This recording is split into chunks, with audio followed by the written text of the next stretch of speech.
ठाकरेंच्या शिवसेनेवर हिंदुत्वाचा आरोप करत मविया सोडण्याची समाजवादी पक्षाच्या अबू आझमींची घोषणा। मिलिंद नार्वेकरांच्या बाबरी मशीद संदर्भातल्या ट्विटमुळे सपाचा भडका।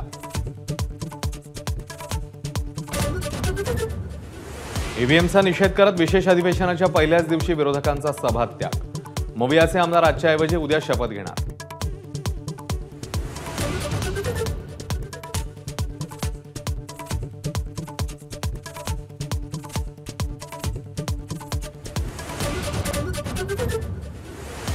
हंगामी अध्यक्ष कालिदास कोळंबकरांनी दिली मुख्यमंत्री आणि दोन्ही उपमुख्यमंत्र्यांना शपथ।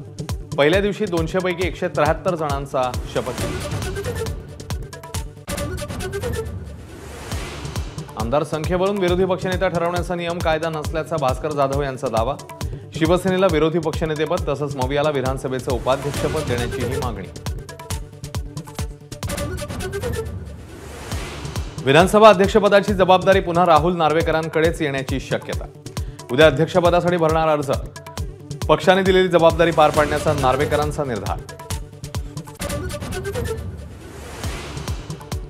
उपमुख्यमंत्री एकनाथ शिंदे विधान परिषदेत महायुतीचे सभागृह नेते होण्याची शक्यता। सूत्रांची माहिती। सरकारमध्ये शिंदेंचं स्थान दुसऱ्या क्रमांकाचं निश्चित झाल्याची चर्चा।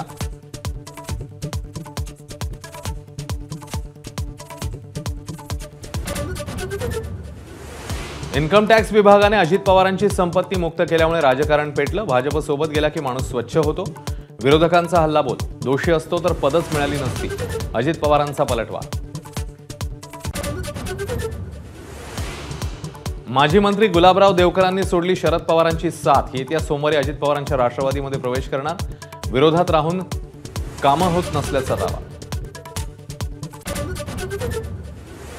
इंडिया आघाडीमध्ये फुटीची चर्चा। नेतृत्व करण्याची ममता बॅनर्जींनी व्यक्त केली इच्छा। सुप्रिया सुळेंनी केलं स्वागत तर संजय राऊत म्हणाले समजूत काढू।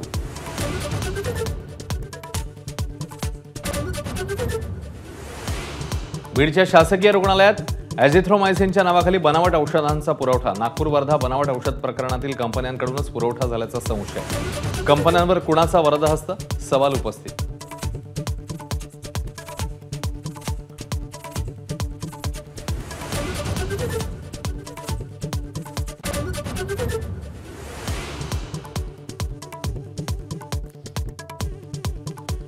मधुकर पिचड यांच्यावर शासकीय इतमामात अंत्यसंस्कार। मुख्यमंत्री देवेंद्र फडणवीस यांच्यासह अनेक नेत्यांनी घेतलं अंत्यदर्शन।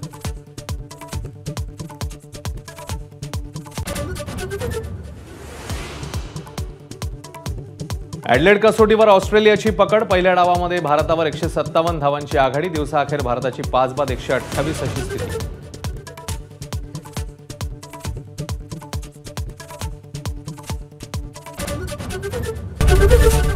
एबीपी माझा, उघडा डोळे बघा नीट।